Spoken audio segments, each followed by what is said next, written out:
भाई साहब, आज मैंने बहुत सारे सेंसिटिव मुद्दों पे डिस्कशन किए वीडियो में। तो आज की वीडियो को डार्लिंग आपने मिस नहीं करना है, पूरा एंड तक देखिएगा। बहुत सेंसिटिव मुद्दे पे बात की है, ध्यान से देखिएगा। अपनी भावनाओं को मैंने व्यक्त किया है विद डिस्क्लेमर कि मैं गलत भी हो सकता हूँ। आज फर्स्ट टाइम ऐसा हुआ कि मैं दो बड़े मंदिरों में भी हुआ। मैं गया एक पे के लिए था, पर दूसरी जगह प्रभु ने याद किया, मैं दो मंदिरों में आया और बड़े टाइम से निकले और टाइम से घर आके वीडियो भी घर पे बना रहा हूँ। आज तो मैं यही कहूँगा, सब प्रभु से मेरी यही आज प्रार्थना थी कि कहते ना कि जिंदगी स्पेशली ये मार्केट हर कदम एक नई जंग है। ये मार्केट हर कदम एक नई जंग है। जीत जाएंगे हम, जीत जाएंगे हम प्रभु, अगर तू संग है। जिंदगी हर कदम एक नई जंग है। तो भैया, अगर प्रभु का साथ है, प्रभु की कृपा है, तो ये जंग में जीत निश्चित ही हमारी होगी। तो प्रभु से बस यही, क्योंकि काम तो हमने करने हैं, मेहनत हमने ही करनी है। प्रभु का तो आशीर्वाद रहना चाहिए, प्रभु की कृपा रहनी चाहिए, वो हमारे दिमाग में सही थॉट, सही डायरेक्शन दिखाते रहना चाहिए। तो निश्चित ही जीत हमारी होगी। बस आपकी शुभकामनाएं चाहिए, खट से शुभकामनाएं दे दीजिए कमेंट में, मज़ा आ जाएगा। डार्लिंग लिख दीजिए अपने मन की इच्छाएं, क्योंकि आप जानते हैं मैं सारे कमेंट पढ़ता हूँ।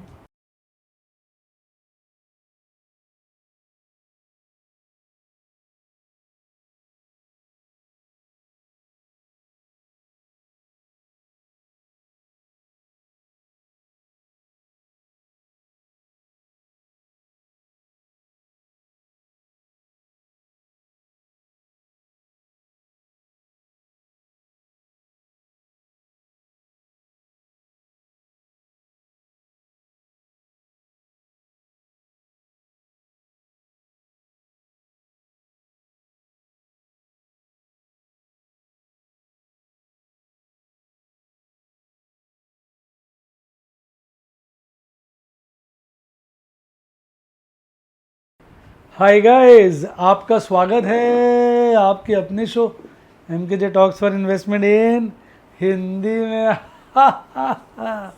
कैसे हैं आप भाई? कल मैंने बताया था भारी मात्रा में माल बेचा, आज भी मैंने बेचा है, पर आज उतना नहीं बिक पाया जितना कल बिका था। मैं एक्चुअली चला गया था मेहंदीपुर बालाजी के दर्शन करने, मेहंदीपुर बाबा के दर्शन करके आया। बड़ा आज बहुत ही ज़बरदस्त दर्शन हुए। हम पहुँचे, रश ही नहीं था, बड़े अच्छे दर्शन हुए। फिर उसके सामने एक राम मंदिर है, वहाँ करके भी मैंने बालाजी की जो प्रतिमा है उनको निहारता रहा काफ़ी देर तक। फिर मंदिर में ही बैठे हम। उसके बाद जब आधे घंटे लगभग हमने एंजॉय किया, बाहर निकले तो इतनी लाइन देखने वाली थी। फिर हम जल्दी फ्री हो गए 11 बजे के आसपास, 11 साढ़े 11 ना, 11:15, जबकि मंदिर में ही बैठे थे हम। जो राम मंदिर है ना सामने वाला। उसके बाद हमने कहा क्या करें, फिर हम चले गए जयपुर, वो चुलगुरी के दिगंबर जैन मंदिर। और वो मंदिर तो पहाड़ पे बना हुआ है, वो भी गज़ब का है, मज़ा आ गया। वहाँ पे भी हमने विश्राम किया, काफ़ी देर तक बैठे रहे, पहले तो आधा पौना 1 घंटा। उसके बाद मंदिर में आराम से दर्शन किए। वहाँ भी कोई नहीं, हम अकेले थे, 1-2 जने और थे। तो आज तो दिन बड़ा बढ़िया था, शुभ था, बहुत अच्छे दर्शन हो गए। मैंने कई सारे रोल ओवर्स किए आज, कई सारे शेयर भी बेच दिए। अब कई बच्चे कल कह रहे थे मैंने बेचा, तो एक बच्चा कमेंट लिख रहा था, सर बेचे हैं तो स्क्रीनशॉट तो दिखाते नहीं। यार दिखा तो देता हूँ, अब सीना फाड़ के चीर के क्या क्या दिखाऊँ बताओ। कोई कुछ कहता है, कोई कुछ कहता है, मैं सबको तो बता देता हूँ। लॉस होता है तो बता देता हूँ, शेयर बेचता है तो बता देता हूँ, ख़रीदता हूँ तो बता देता हूँ। मेरा ख्याल मैं जितना ट्रांसपेरेंट हूँ कोई भी नहीं हो, कोई टिप भी नहीं देता मज़े की बात, कभी नहीं कहता ये कर लो वो कर लो। क्योंकि मेरा मानना है जिसने ली टिप उसकी डिप, क्योंकि अपने रिस्क एपेटाइट से काम करना होता है। तो कल के स्क्रीनशॉट भी मैं आज ले आया हूँ। मैंने इतने सारे शेयर बेचे थे, क्या करूँगा बता के। अब एक बच्चे की खातिर वो लिख रहा था कमेंट, मतलब मैं देखा है एक आध बच्चा ना जरूर ट्रॉल करता रहता है, पर ठीक है चलो, पाप कट जाते हैं इस बहाने। कुछ गलतियाँ हो जाती होंगी, कट जाती हैं। भाई अब बच्चे ये भी पूछ रहे हैं बाज़ार का क्या लग रहा है। देखो मैंने कल ही बता दिया था यार, देखो ये बाज़ार में जो गिरावट है ना, वो 10% तक की आ सकती है। 10% कितना निकाल रहा है, कैलकुलेटर निकाल लो मैडम, 26,277 रोज़ बताना पड़ेगा, बच्चे भूल जाते हैं। 26,277 को 90% से मल्टीप्लाई करो यानी 0.9 से। भैया 10% तक की गिरावट तो मतलब एक माइनर करेक्शन है। 23,650 तो राउंड में कह सकते हो, 23,500 पे एक सपोर्ट है। 23,500 के ऊपर बाजार रहे तो अच्छा है, उससे पहले ही कहीं भी मुड़ सकता है। 23,650 पर, 23,700 पर, 23,800 पर, 24,000 पर, 24,050 पर, 24,100 पर, कहीं भी मुड़ सकता है। ये मुझे भी नहीं पता, मैं एक बता रहा हूँ माइनर करेक्शन लगभग 10% तक की होती है। पर अगर 23,500 का लेवल काट देगा फिर वो माइनर से ना मेजर बननी शुरू हो जाएगी, और मेजर जो है वो 15-20% तक चली जाती है, फिर खतरा हो जाता है। तो अभी तो हम माइनर को निगाहों में रख के चलते हैं, यानी अभी the worst is not over, it may take few days and then we will decide whether it will fall further और the bottom has been reached. वो तो हमें थोड़े दिनों बाद ही पता चलेगा। तो डार्लिंग अभी उसमें टाइम है, उसका इंडिकेशन आने दीजिए। कल एक इंडिकेशन आया था हल्का फुल्का कि एफआईज ने जो है आज फ्यूचर खरीदे बेचे एफआईज ने। कल तो एफआईज ने फ्यूचर खरीदे थे, कैश सेगमेंट बेचा था। आज मैंने देखा था कैश तो खासा बेचा है, और आज डीआईज ने कम खरीदा, नेट सेल्स है। तो डीआईज भी थोड़ा समझ लगते हैं रुक गए हैं, कहते हैं यार कितना खरीदेंगे। तो मेरा मतलब कहने का ये है कि अभी worst is not over, we will talk about this. Okay let's continue, कर लेते हैं डिस्कशन। मैडम स्टॉक फ्यूचर आज भी खरीदे, तो ये एक हल्का इंडेक्स फ्यूचर हल्का सा इंडिकेशन है। कल की तरह आज दोनों चीज़ें खरीदी हैं, पर कल स्टॉक फ्यूचर ज़्यादा खरीदे थे, इंडेक्स फ्यूचर कम खरीदे थे। आज इंडेक्स फ्यूचर ज़्यादा खरीदे हैं, स्टॉक फ्यूचर कम खरीदे हैं। हल्का सा इंडिकेशन है कि बाज़ार में थोड़ा मूड माहौल बदल रहा है, क्योंकि जब एफआईज अपनी पोजीशन बदलते हैं, देखो जब बाज़ार गिरते हैं तो वो क्या करते हैं, फ्यूचर बेचते हैं पहले काफ़ी दिन तक, और उसके बाद कैश बेचना शुरू करते हैं। क्योंकि मैंने आपको बताया था ना एक बारी कि ऑपरेटर का सिंपल सा, जब वो फ्यूचर बेचता है तो कैश में ख़रीदता है ताकि मार्केट बढ़े, शेयर महंगा हो जाए, महंगे रेट पे फ्यूचर बेच पाए। और जब वो मार्केट को टर्न करना चाहता है तो वो मार्केट गिरता है, यानी कैश सेगमेंट में बेचता है, फ्यूचर खरीदता है। तो आज 2 दिन का इंडिकेटर, 3 दिन का कह लीजिए इंडिकेटर, तो यही कह रहा है कि भाई सिचुएशन सुधर सकती है। लेकिन कैश सेगमेंट की ना बिकवाली अभी भी खूंखार सी है, बहुत हायर लेवल पर है।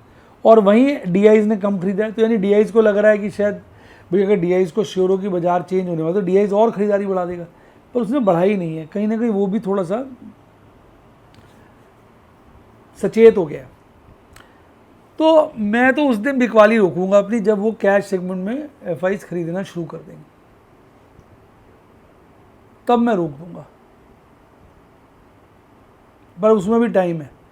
या उनके फ्यूचर्स बहुत ज़्यादा खरीदारी हो जाएगी और ये नेट फिगर बड़ी हो जाएगी काफ़ी। अब ये नेट फिगर एक दिन पॉजिटिव है, एक दिन नेगेटिव है, तब मैं फिर अपने स्टैंड को बदलूंगा। तब तक मैं तो अपनी प्रॉफिट बुकिंग करने पे लगा हुआ। तो ये मेरा अपना विचार है विद डिस्क्लेमर कि भाई साहब मैं टोटली गलत हो सकता हूँ। और देखो मुझे फ़र्क नहीं पड़ता। कई बच्चे कह रहे थे, मैं कमेंट पढ़ रहा था कि सर आप अपने अच्छे शेयर सस्ते रेट पे बेच रहे हो। मैं सस्ते रेट पे क्या बेच रहा हूँ, क्या बेच रहा हूँ सस्ते रेट? HDFC बेचा इतने महंगे रेट पे, स्टार पहले बेच दिया था मैंने 1100 का, 1200 का, अब मैंने 1600 पे बेचा। क्या सस्ते रेट पे बेच रहा हूँ? डिक्सन को मैं 15,000 से ऊपर बेच रहा हूँ। 4 गुना हो गए मेरे शेयर। मान लो मेरे शेयर 5 गुना हो गए, अब गिर के 4 गुना रह गए, 3.5 गुना रह गए, 2.25 गुना हो गए, अब गिर के 2 गुना रह गए, 2.25 गुना रह गए। तो बेच रहा हूँ तो भी तो प्रॉफिट हो रहा है। किसी लेवल पे तो बेचूंगा, पीक पे थोड़ी बेच सकता हूँ। अब बच्चों को लगता है कि मैंने कैश सेगमेंट के शेयर बेच दिए, अगर बाजार भाग गया तो नुकसान हो जाएगा। भाई कैसे नुकसान हो जाएगा? कैश सेगमेंट की खरीदी बिकवाली हो गई, माल इकट्ठा हो गया, बिक गया, कैश इकट्ठा हो गया। अब शेयर भागेगा तो एफएनओ का भी कैश आएगा, मार्क टू मार्केट होता है फ्यूचर, पहले वाला भी कैश पड़ा है। तो जो एफएनओ के फ्यूचर्स इतने सारे हैं उनको डिलीवरी में कन्वर्ट करने के लिए तो पैसे चाहिए, फिर मैं उनको डिलीवरी में कन्वर्ट करूँगा ना आराम से, तो मेरा इंटरेस्ट बचेगा। ये ना बड़ा गेम होता है और मैं तो उसका छोटा सा खिलाड़ी हूँ। और बहुत सारे बच्चे अभी इन चीज़ों को समझ भी नहीं पाते हैं।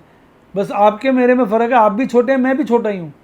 बस फ़र्क ये है कि थोड़ा मैं पुराना हूँ, आप नए हो।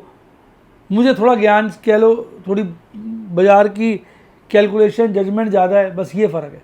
मैं समझ पाता हूँ कि भाई किस तरीके से फ्यूचर में नुकसान होगा, किस तरीके से इन चीज़ों को मैनेज कर लेता हूँ। भाई यही फ़र्क है। कोई मैं बहुत बड़ा इन्वेस्टर तो हूँ नहीं, ट्रेडर तो हूँ नहीं, FIs जो हमारे बाप हैं, कहते हैं माई बाप, उनको हाथ जोड़ना पड़ता है। ऑपरेटर जो होते हैं, FIs ऑपरेटर, ये सब स्मार्ट मनी कुछ भी कह लो यार आप, तो आपकी छत, हम तो हाथ जोड़ते हैं। मेरी बात समझ रहे, नाम कोई सलाम है, उनका नाम ही इतना बड़ा है कि हम तो उनको सलाम कर देते हैं। ये तो भगवान का हाथ होता है, हम बच जाते हैं, अदरवाइज तो ऑपरेटर से कोई बच सकता है? खूनखार ऑपरेटर। तो सारी बातें देखो मैंने आपको बता दी। तो अभी मेरे को तो ऐसा नहीं लग रहा है कि बहुत बड़ा इंडिकेटर आ लग गया, हालांकि थोड़ा सा इंडिकेटर है। अब एक्चुअली क्या होता है ना यार, शेर को फंसाना होता है तो बकरी बांधनी पड़ती है कि नहीं पड़ती है? चिड़िया को फंसाना होता है, दाने डालने पड़ते हैं कि पड़ते हैं? अब ये कई बार दाने का काम करता है ऑपरेटर, थोड़ा सा पोजीशन चेंज कर देगा, फ्यूचर खरीद लेगा, लोगों को लगेगा ओए हो गया जी बस मंदा देखो अब कट गया, और वो खरीदारी शुरू कर देते, फिर सारा धड़ाम से गिर देता है। क्योंकि मेरा एक डायलॉग याद रखना, बाजार गिरता है तो चढ़ चढ़ के, और चढ़ता है तो गिर गिर के। तो मेरे हिसाब से तो सेल ऑन राइज है, अभी मौका देके काटो। आज मेरे एक आध भूल गया था शेयर बेचना, हालांकि मैडम ही ड्राइव करती नहीं, सारा टाइम मैं अपना शेयर मार्केट पे ध्यान लगाया रहता हूँ। और गाड़ी में सबसे ज़्यादा मज़ा आता है, गाने चल रहे होते हैं, मैं टीवी भी सुन रहा होता हूँ, मैडम ड्राइव कर रही होती है, मज़े से कंसंट्रेशन फुल होता है। नेटवर्क होना चाहिए बस, नेटवर्क आज पूरा था, जहाँ भी थे ना मुंबई एक्सप्रेस वे थे, नेटवर्क पूरा था। आज तो फर्स्ट टाइम 2 मंदिर हुआ है दूर के, और टाइम से घर आ गए, वीडियो बना रहा हूँ। तो ये सब बातें जो है ना समझनी है। अब ज़्यादा पैनिक करके, ज़्यादा हाय हाय करके, ज़्यादा रो के तो कुछ काम बनेगा नहीं। आज मैडम से ही चर्चा हो रही थी, कहती आप पहले ना जब यंग एज में थे तब तो आप डर जाते थे, कोई फाइनेंशियल प्रॉब्लम आती थी आप भड़क जाते थे, परेशान हो जाते थे, लेकिन अब आप ना बड़ा अच्छे से हैंडल कर लेते हो, परेशान नहीं होते। तो मैंने कहा ठीक है, अच्छी बात है। तो यही मैच्योरिटी होती है, यही चीज़ें मैं आपको सिखाने की कोशिश करता हूँ कि भैया डरो मत। डरने से क्या होगा? डरने से काम खराब होगा, अच्छा कुछ नहीं होगा, समझे? तो भैया सारी स्टोरी को समझो, पिक्चर को देखो और आगे बढ़ो। अब देखो ना, अभी एक फियर तो बढ़ ही रहा है, फियर में तो कोई कटौती है नहीं, मार्केट मूड तो ख़राब ही हो रहा है, फियर लगातार बढ़ रहा है, उसमें कोई कटौती नहीं है। मिल गया? हाँ सर। फियर जो है लगातार बढ़ रहा है, एक्सट्रीम फियर में है। और ये देखो पिछली बार 15 तक चला गया था, तो बीच बीच में ऊपर तो हल्का चढ़ेगा ही ना। अब ये आज बीच 104 से ऊपर है, नेगेटिव है, ये 75 से ऊपर है, छोटा टिक मारूंगा, क्योंकि ये ना साला 73 तक चला गया था, अब ये भी बढ़ना शुरू हो गया, और ये तो है ही बड़ा नेगेटिव, और ये तो बड़ा नेगेटिव है, साला इतना ज़्यादा हो गया। मैंने कहा था आपसे हाईएस्ट डाल देना, सब चीज़ों के डाले आपने, चेक करके डाल देना प्लीज़, एक बार देख लेना। 2024 के हाई पे है इस वक्त 10 ईयर ट्रेजरी यील्ड, तो क्या गिरी है?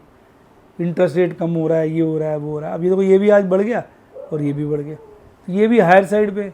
तो इतना ना खुश होने वाली बात नहीं है, डर के ही चलो बाजार से। अब सिर्फ निफ्टी बैंक था जो चढ़ा हुआ था, क्योंकि उसकी कल एक्सपायरी थी, कल मारा था, आज चढ़ा दिया, बाकी सब गिरे हुए हैं। यहाँ पे एक स्मॉल कैप फ्लैट है थोड़ा हल्का सा, और आज ये कम हो गया है इंडिया विक्स।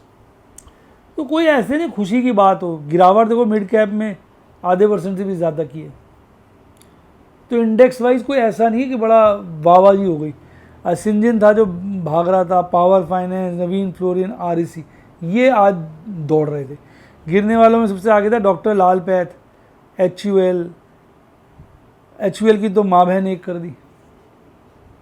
अब ये साला ऐसा क्या हो गया, माँ बहन नहीं, मम्मी पापा एक कर दी। बिरला सॉफ्ट, अब बिरला सॉफ्ट को तो मारो गोली, चला, ये तो सब छोटे मोटे शेयर ही लगते हैं मुझे। HUL जैसे बड़े शेयर को आज 5% ऊपर गिर दिया। कि अब कंपनी बंद हो रही है क्या? इनके प्रोडक्ट बिकने बंद हो गए? बताना जरा कमेंट में लिखना। डब वब यूज़ करना बंद कर दिया क्या आजकल आपने? डब छोड़ के मतलब मुल्तानी मिट्टी से नहा रहे हो? शैम्पू वैम्पू सब बंद, इनके इतने सारे ब्रांड हैं, आजकल बस बाल धो ही नहीं रहे। ऐसा हो गया हमारे साथ, प्रोडक्ट बिकना बंद हो गया क्या? ऐसे गिर रहे। तो भाई इनका कोई वली वारिस नहीं है। 24 शेयर बढ़े हुए थे, 26 गिरे हुए थे निफ्टी 50 के अंदर। और इधर भी क्या था, डिक्लाइन एडवांस देखो, 892 शेयर बढ़े हुए थे, 1660 शेयर गिरे हुए थे। कोई अच्छी पोजीशन थोड़ी है। अगर आप देखोगे, आप सोचो कि बड़ा वो हो रहा है, थोड़े दिन की शांति कर रखी है, फिर दाड़े मारना शुरू कर देंगे। 24,435 में बंद हुआ, खोला 24,412 पर, खोलते ही बॉटम लगा दिया भाई साहब 24,341 का, पैनिक एकदम खींच दिया, पीक लगा दिया 24,480 का, खुशी फिर मार दिया साला, फिर नीचे तक यहाँ ले गए, फिर हल्का सा चढ़ा के ऐसे वाइट वॉश कर दिया, 24,400 के लपेटे में बंद कर दिया, 36 पॉइंट गिरे। तो भैया अभी भी किसी दिन फिर से नंगा कर सकते हैं लोगों को। ये अल्ट्राटेक सीमेंट यार भूल गया बेचना था, ये याद दिलाना, 2-3 शेयर लिस्ट में लिखने हैं।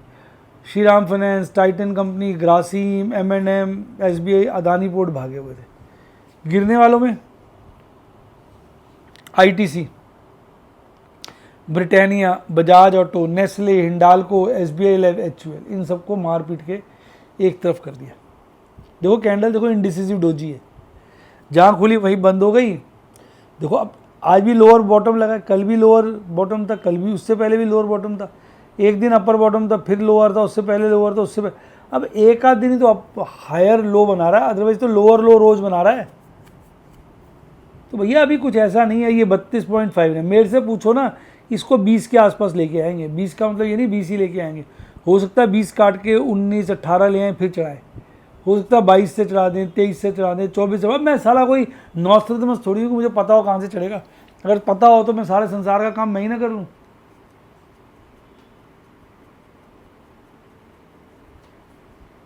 तो भैया पता कुछ नहीं है, बस थोड़ा सा आदमी अपने एक्सपीरियंस से आइडिया ही लगा सकता है। बस फ़र्क यह है कि लोग कहानी किससे करते रहते हैं, बेच दो, खरीद लो, मैं तो खरीदता नहीं, मैं तो बेचता नहीं, तुम खरीद लो, तुम बेच लो। मैं कहता भाई तुम कुछ मत करो, तुम देखो, खरीदो ना खरीदो, बेचो ना बेचो, तुम्हारी मर्जी है। मैं क्या खरीद रहा हूँ, मैं क्या बेच रहा हूँ बता देता हूँ, मोटा मोटा अपनी फीलिंग बता देता हूँ, और बोल भी देता हूँ भैया मैं हो सकता है गलत ही कर रहा हूँ, क्योंकि मैं कौन सा नॉस्ट्रेडमस हूँ। बुरे वक्त में गला सबका सूखता है, प्यास सबको लगती है, मेरी भी वही पोजीशन है। मेरा भी गला सूख रहा, पानी दे देना थोड़ा, मेरे को भी प्यास लग रही है, मैं भी डर रहा हूँ, घबरा रहा हूँ। बस ये है कि मैंने अपनी घबराहट पे काबू पाया हुआ है, घबराहट को अपने ऊपर हावी नहीं होने दे रहा, अपने दिमाग से हिसाब से काम कर रहा हूँ।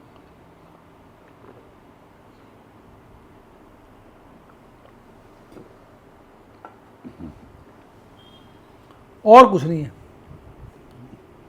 अब अगर आप देखो मंथली एक्सपायरी का मैक्सिमम पेन 25,000 से घटकर 24,500 पे चला गया है। हालांकि 25,000 पे भी ओपन इंटरेस्ट बढ़ा है, पर 24,500 पे ज़्यादा बढ़ा है। पुट राइटर्स यहाँ हल्के बढ़े हैं, कॉल राइटर्स बहुत ज़्यादा बढ़ गए हैं, यहाँ भी कॉल राइटर्स बहुत बढ़ गए हैं, और यहाँ पर जो है पुट राइटर्स कम बढ़े। यदि कॉल राइटर्स के हौसले इस वक्त ज़्यादा हैं, वो साले नीचे नीचे के लेवल पे लिख रहे हैं। पुट राइटर्स की ना लुंगी खुल रही है, वो अपनी पोजीशनें काट रहे हैं या हल्की बना रहे हैं, तो जिससे क्या मैक्सिमम पेन भी नीचे की तरफ शिफ्ट होता जा रहा है। तो ये अपने आप में कोई पॉजिटिव साइन थोड़ी। देखो पीसीआर कितना गिर गया, 0.89। मंथली वाला कब आपने 0.89 देखा है, जरा कमेंट में लिख दो। अब हो सकता है ये मंथ की ऐसी गंदी एक्सपायरी करें कि आदमी उई उई करता चले जाए। इसलिए भैया मैं तो कैश क्रिएट कर रहा हूँ कि आखिरी दिन मैंने शहीद नहीं होना। नंगा करके मारते हैं साले, जैसे पुलिस वाले टॉर्चर नहीं करते जेल में, जब वो उनसे निकलवानी होती है कोई खबर, देखा होगा पिक्चरों में, डंडे मारते हैं पैरों पे, ठंडी बर्फ में घुसा देते हैं, क्या क्या करते हैं, वो ही करते हैं ये वैसे फिजिकली नहीं करते हैं, पर बाजार को ऐसा करेंगे कि आपको भी उसी तरह की फीलिंग होगी। सच बताओ, होती है नहीं फीलिंग उस तरह की कि भाई जब लग गया ओए डंडा मार दिया, ओए मैंने यहाँ मार, सही से तरह कमेंट में कि जब बाजार इतनी तेज़ी से गिरता है, इसलिए कोई सारा डंडे मार रहा हूँ मैं पकड़ पड़ के आगे पीछे सब जगह। आज 10 शेयर इसके भागे हुए थे, 2 गिरे हुए थे, और इसको थोड़ा सा चढ़ा दिया, 0.5%, लोगों को खुश कर दिया। Worst is over. 51,240 पे कल बंद हुआ था, 51,272 पे खुला, खुलते ही पहले तो बॉटम लगा दी 51,201 का, फिर पैनिक करके ऊपर लगा दी 51,781 का, फिर वहीं नीचे घुमाते घुमाते घुमाते 51,531 पे बंद किया। 300 पॉइंट से थोड़ा कम बढ़कर, 0.5% से थोड़ा ज़्यादा बढ़कर बंद हुआ। अब पूछो साला कल क्या था कल मार दिया 1.5%, आज चढ़ा दिया, क्योंकि कल एक्सपायरी थी। मतलब उल्टा पुल्टा डंडा घुसा देते हैं कहीं भी। अब ये देखो भाग रहा था bank of Baroda, IDFC, HDFC भागा है, SBI, एक्सिस, गिरा हुआ था AU small finance, Kotak bank, कोई हिसाब किताब नहीं है, इंडसइंड बैंक थोड़ा सा खींच दिया। तो भैया ये तो आज भी 50 डेज मूविंग एवरेज के नीचे है, तो भैया इसकी तो स्थिति इसकी भी अब ख़राब है। हाँ, इसके MACD चार्ट पर जो बेरिश क्रॉस हो छोटा हो गया काफ़ी, RSI भी मजबूत है, वहाँ तक तो ठीक है, पर कैंडल अपने आप में ठीक है। अब आज हायर लो बन गया है, हायर टॉप बन गया है, अब एक दिन से क्या कंपेयर करोगे। बाकी तो बुलिंजर बैंड पर, सुपर ट्रेंड पर, मूविंग एवरेज पर, सब पे वीक है, टेक्निकली तो वीक ही है। अब इसकी भी मंथली एक्सपायरी है। अब देखो इधर भी देखो, कॉल राइटर्स आगे बढ़ बढ़ के लिख रहे हैं। अब 51,500 पे भी अपनी पोजीशनें बढ़ा रहे हैं। देखो 51,500 पे कॉल राइटिंग बढ़ा दी, ये 52 बढ़ा दी। अब 51,531 से बाजार बंद हुआ है। पुट राइटिंग भी हालांकि बढ़ी, पर कॉल राइटर्स भी बढ़ रहे हैं, यही मैक्सिमम पेन है। देखते हैं अब क्या होगा। अब PCR इसका हल्का से इम्प्रूव हुआ है, तेज़ था तो हल्का से PCR इम्प्रूव कर दिया। अब भैया मेरा तो क्या है, मैं तो बहुत रोल ओवर कर रहा हूँ, और ये जितने भी शेयर बेचते हैं इसमें प्रॉफिट ही बुक होते हैं यार। मेरा किसी में 100% प्रॉफिट बुक हो रहा है, मैंने बहुत नीचे से लिए हुए थे, मैंने रखे ही इस दिन के लिए थे। अब मान लो मैं प्रॉफिट बुक करता रहता है, जैसे लोग कहते हैं कि सर आप पहले बुक कर लेते, तो मेरा प्रॉफिट तो बहुत पहले बुक हो गया होता ना। जब 50% 60% होता है, इतना प्रॉफिट के लिए कौन वेट करता है। मेरा FNO में अच्छी कमाई हो रही थी, मैं बेचता ही नहीं था, तो मेरे कैश के शेयर बढ़ते गए, बहुत ज़्यादा प्रॉफिट आ गया उनमें। मेरा इस करंट ईयर में कैश सेगमेंट में लाइफ टाइम हाई प्रॉफिट है, पर मेरी वाट लग गई है FNO में। FNO में मेरे इस साल का, पिछले साल का, उससे पिछले साल तक का भी प्रॉफिट उड़ रहा है, 2.5-3 साल का प्रॉफिट उड़ गया। तो वाट तो लगी हुई है, अब उस पोजीशनों को संभालना है। भाई इकॉनमी में कोई ऐसा थोड़ी हो गया हाहाकार मच गया हो। अब मेरी रणनीति क्या होनी चाहिए, जो मैं सोचता हूँ, जो शेयर भागे हुए हैं, क्योंकि अब जब तेजी आएगी ना तो घोड़े बदल जाएंगे। जो शेयर पहले भागे थे उनको पीछे कर देंगे, और जो बहुत मर गए उनको ऊपर लाएंगे, जिन पे से लोगों का विश्वास उठ गया। स्पेशली मुझे लगता है बैंकिंग सेक्टर चलना चाहिए HDFC बैंक को छोड़कर, क्योंकि HDFC बैंक को इस बार चढ़ाया उन्होंने, ICICI बैंक को चढ़ाया मेरे हिसाब से।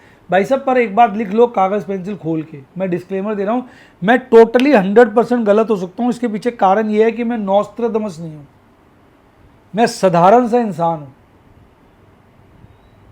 जो महसूस करता हूँ उसके हिसाब से काम करता हूँ। मेरे अंदर कोई ईगो इशू नहीं। लोगों को होता ना, मेरे जानकार होते हैं, मैंने कहा था मार्केट बढ़ेगी, देखो बढ़ गई, मेरे में कोई इशू नहीं। कभी आपने देखा मैंने बोला मार्केट में कहा था बढ़ गई, मार्केट में घट गई, मैं बताया देता हूँ, अगले दिन बताया तो ये हो गया। अरे मेरे कहने से अगर मार्केट बढ़ जाए और मेरे कहने से मार्केट गिर जाए, तो मैं तो बादशाह हो जाऊंगा ना, भगवान हो जाऊंगा, ऑपरेटर हो जाऊंगा। या तो सबसे टॉप पे है भगवान, उसके नीचे ऑपरेटर, और उससे बहुत ज़्यादा नीचे हमें सबसे ऊपर भगवान, इधर ऑपरेटर है, नीचे काफ़ी नीचे, और हम तो बहुत बहुत ज़्यादा, मतलब वो आसमान है तो हम धरती है, धरती में भी 2-3-4 फुट नीचे ही समझो आप। अंदर कीड़े मकोड़े की तरह रेंग रहे हैं बेचारे, वो कुचल देता है हमको ऑपरेटर। तो बात सच ही है भाई, अपना अंदाज़ा लगा के काम करते हैं, और क्या कर सकते हैं। थोड़े बहुत अपने टाटा मोटर खरीदता रहता हूँ, पता नहीं इश्क है, कहते मुझे इश्क है तुझी से मेरी जान जिंदगानी, तेरे पास मेरा दिल है मेरे प्यार की निशानी। ये तो मुझे शहीद करवा के रहेगा इसलिए मैं आजकल टाटा मोटर की बात ही नहीं करता, शहीद करवा के रहेगा साले, शहीद करा दिया। अरे बिल्कुल बेकार है साले, हटाओ साले को, काट दो हटाओ साले को, बेकार है। मैंने देखो कितना माल बेचा, आप देखो, ये देखो आप, आज भी ये तो ये आज का है जो पहले 3 जो है आज के, फिर पहले 3 जो स्टेटमेंट आज, ये वाला, ये वाला, ये वाला, अब ये सारे कल के। ये देखिए इतना माल बेच दिया, कौन सा शेयर नहीं बेचा जिसमें अच्छा। अब मदरसन है, ARMS में 100% प्रॉफिट था, मदरसन था उसमें अच्छा प्रॉफिट था। अशोक लेलैंड एक गलत कट गया, मेरा लॉस वाला कट गया। बैंक बीज में भी 100% शायद प्रॉफिट था, भारतीय एयरटेल में भी 100% प्रॉफिट था, HDFC AMC में भी 100% तो नहीं, आपको याद हो, 1800-1900 कलेक्ट किए थे मैंने, फिर मैं फ्यूचर खेलता रहा था। अब जाके मैंने इसको 3500 से ऊपर सारा माल निकाल दिया, लगभग एक लॉट पड़ा होगा। HDFC लाइव भी बहुत नीचे में खरीदे थे, अब निकाले हैं जाके। ICICI प्रूडेंशियल में 70-80% प्रॉफिट है, डिक्सन में तो 350-400% प्रॉफिट है। मतलब LTF में भी बहुत बड़ा प्रॉफिट था। LTL मैंने सारा निकाल दिया था 90 के भाव में, 1000 शेयर पड़े थे, मैंने कहा छोड़ इसको नहीं बेचूंगा। अब मैंने उसको 150 का बेचा, ओहो 90 में मैंने बहुत मोटा प्रॉफिट कमा के बेचा था। अब मान लो तब बेच दिया होता तो बात थी, मैंने वही 90 में क्यों बेच दिया। अरे भाई तब मैं कैश सेगमेंट में बेच देता था, फिर मैंने सोचा कैश में नहीं बेचूंगा। अब ये देखो 197, मैंने बहुत सारा माल इसका 132-133 पे भी बेचा है, फिर मैंने छोड़ दिया इसको बेचना। अब मैंने 197 का बेचा इसको लास्ट लॉट। तो ऐसे थोड़ी है, पेट्रोनेट सारा मैंने इसमें 50% प्रॉफिट है, मैं कोई लॉस में थोड़ी अपने सौदे कैश के काट रहा हूँ। ठीक है पीक पे कैसे बेच सकता हूँ मैं, कोई साला मुझे पता चलेगा पीक हो गया, कॉपरेटर कान में आके कहेगा हम के जी पीक आ गया बेच दे अपना माल, साला मामा लगता है मेरा है। भाई जब लगा भाई हाँ काफ़ी खतरा हो रहा है, अब जब लंबा पीरियड ऐसा लग रहा है, देखो मुझे बेचना है, अब यहाँ से बाजार भाग जाता है थोड़ा अफसोस होगा, कैसे यार मैंने ₹1.25 का माल काट दिया, ना काटता तो अच्छा था, ज़रूरत भी नहीं थी, सेफ्टी के लिए काट दिया। पर भाई सेफ्टी भी तो कोई चीज़ है, पहले नहीं काटा तो कभी तो काटूँ, अब काट दिया ठीक है, फिर कैश हो जाएगा एक्यूमुलेट, तो आगे तो ट्रेड अच्छे से कर पाऊँगा ना कॉन्फिडेंस से। इस वक्त तो ये है कि बाजार भाग जाए, मेरे बिक गए शेयर कोई दिक्कत नहीं, भाग जाए और FNO में मोटा प्रॉफिट आ जाए, सरकार को टैक्स, अभी तो लॉस आएगा, कैरी फॉरवर्ड करना पड़ेगा जो पोजीशन चल रही है, अच्छा प्रॉफिट आ जाए, मैं सरकार को टैक्स देना चाहता हूँ। मैं इतने सालों से इतना ज़्यादा टैक्स दे रहा हूँ, मैंने पहले कभी नहीं दिया था, जब से शेयर मार्केट में इतना टैक्स दे रहा हूँ, मैं देना चाहता हूँ, मेरा मन है, मैं चाहता नहीं ये ब्रेक हो, मेरी प्रभु से यही इच्छा है कि भाई इतना प्रॉफिट कराओगे मैं टैक्स अच्छा खासा दे के जाऊँ। देश की तरक्की में यार इतने अच्छे हाईवे बन रहे हैं, मज़ा आता है, देश की तरक्की में योगदान देना है। तो ये सारी कहानी है, मैंने आपको बता दी सारी कहानी, बाकी तो यार आजकल दुख भरी कहानी है, बस अब ठीक है, अब लगे हुए अपने को प्रोटेक्ट करने पे। पर ये है कि कोई दिक्कत नहीं है इतनी, कोई ऐसी परेशानी नहीं है अभी सह रहे हैं, तैयारियां कर रहे हैं। अब मान लो पड़ोसी मुल्क वॉर कर लेता है तो बैठ जाओ जी मेरे को वॉर कर दिया, क्या करो। अबे जो वॉर कर दी अपना हंसो, फौजियों को देखा लड़ाई होती है हंसते हुए घर से निकलते हैं, मार के आएंगे भारत माता की जय। तो ये थोड़ी घर पे बैठ जाता आदमी, लड़ेंगे, वो कहते हैं जीत जाएंगे हम, तो ये जीतेंगे, कोशिश में लगे हुए हैं। अच्छा अब ये सब चीज़ें जो है ना मैं आपको वीडियोस के द्वारा, डेमोस के द्वारा, सिनॉप्सिस के द्वारा सिखाता हूँ कैसे रिस्क मैनेजमेंट, कैश मैनेजमेंट करता है। और अगर आप सीखना चाहें तो आप मेरे स्टूडेंट हो सकते हैं, व्हाट्सएप के नंबर है 7011-323-077-70-323-077, या यूट्यूब पे मेंबरशिप सेक्शन में ज्वाइन करिए, सही वक्त है ज्वाइन करने का। कोई ट्रेड मत करिए, सिर्फ देखिए मैं कैसे कैश मैनेज करता हूँ, रिस्क मैनेज करता हूँ, उससे आपको पता चलेगा ये कितना खतरनाक खेल है।